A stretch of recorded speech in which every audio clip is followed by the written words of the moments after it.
What does it take to be qualified for a federal position? Those specialized experience that is listed under the qualifications section, they're not a joke. They're not an option.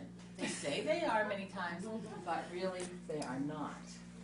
And so when I walk someone through their federal job search, we go directly to the qualifications. Do you qualify? Right. But then, once we figure out if they meet the qualifications section, and one of the things I always say, this is gobbledygook. It is written in gobbledygook. You have to be able to translate it into English. So always be thinking, what education requirements do they have, if any? What experience requirements do they have, if any? Do they accept a combination of experience and education? Those are the three questions. But in today's new hiring methodology, there's one other aspect that's important, and that is evaluations, how they will be evaluated, and under that information are the competencies the federal government is seeking. The way those are addressed is on the resume builder, and I always recommend using the resume builder. In the particular agency where I am consulting right this moment, they don't use the resume builder for internal applications. Well, that's fine for them, but I'm working with people who are going to lose their jobs. They are being outsourced to Philadelphia. They're not going to go. That's their choice. They could go and keep their federal job. It's not a reduction in force. Nonetheless, they're not going to have a job. They're going to have to apply to other agencies. They're going to have to do it in a very universal approach. So when they address these evaluations, these are the competencies that we talk about. They have to do it in 3 or 4 sentences. They have to do it in the additional information section of the resume builder. So this is the practicality approach.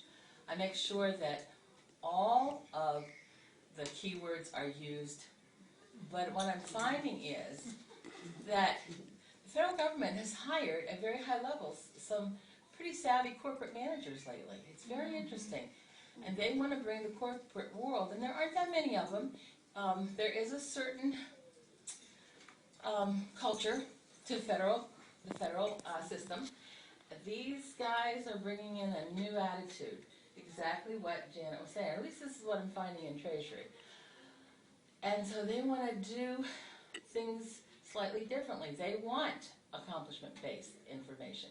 They want to know how someone has saved the federal government time, money, bottom line.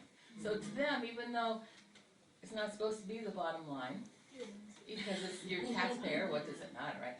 Your dollars, well, it does matter, and these guys are very bottom line oriented.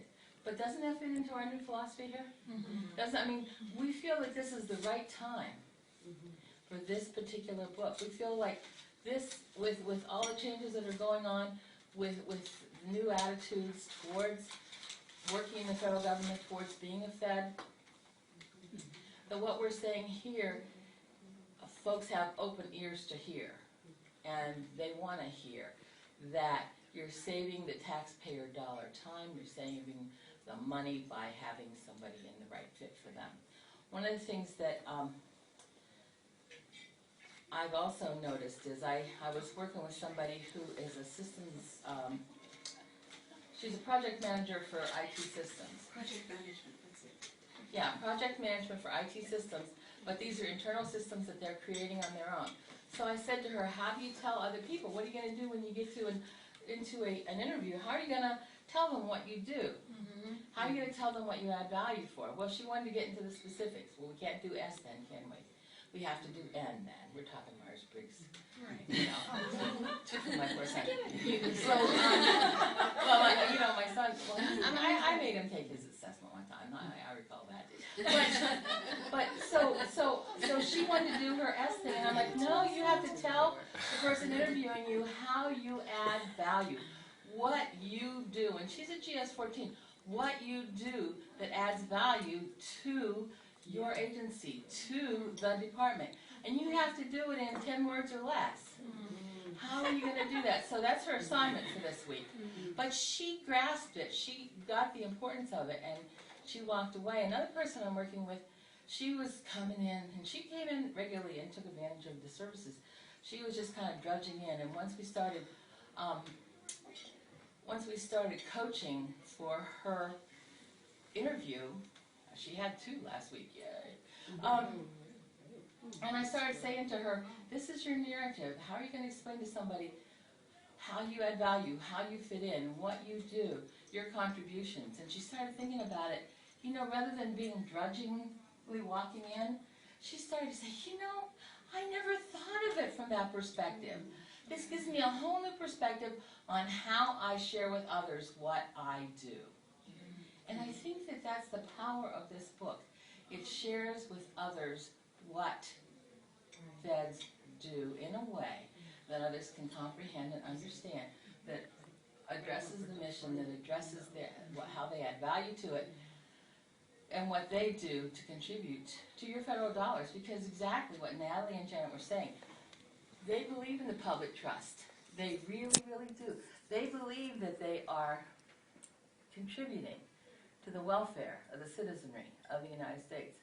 They're just not sure how to say that. And sometimes they go in every day, and it can get overwhelming sometimes, because there's just so many priorities that change constantly. But once you help them to see how they fit in and what they contribute, it's a whole new awakening for them. And that's pretty exciting. And when you use this book as your bottom line philosophy of helping others, it really adds value to their ability to see themselves from a broader perspective and a valuable, positive perspective, and helps them to maneuver their way, I think, through their career in a much more effective way. The last thing that I really want to address is when I'm helping someone with their resume, on their resume builder, I always have a good resume number 1. You can duplicate it up to 5 resumes. So resume number 1 really has to be good. And it's only updated, from my perspective, when they get a new job. They duplicate that, then they have to copy and paste their duties to a Word document where they rewrite that information,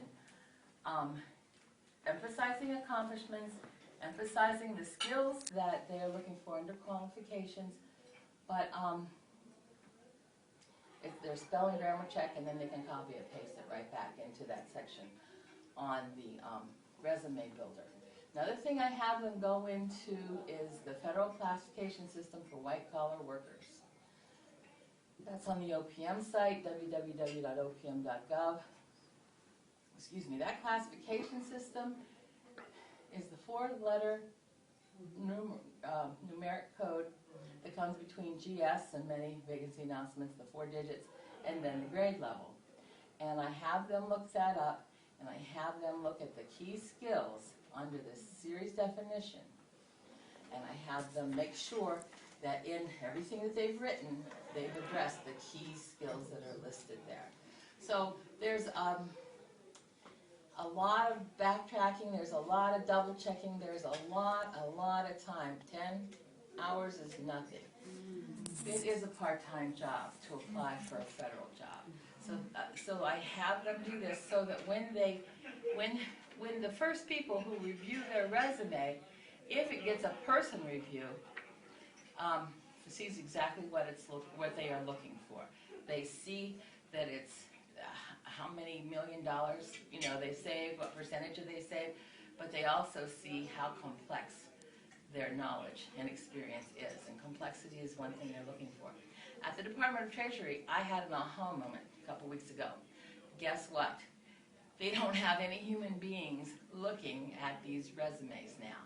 They only have the machines. They've taken the whole classifier out of the system because the machine decides whether or not it goes forward to the hiring manager.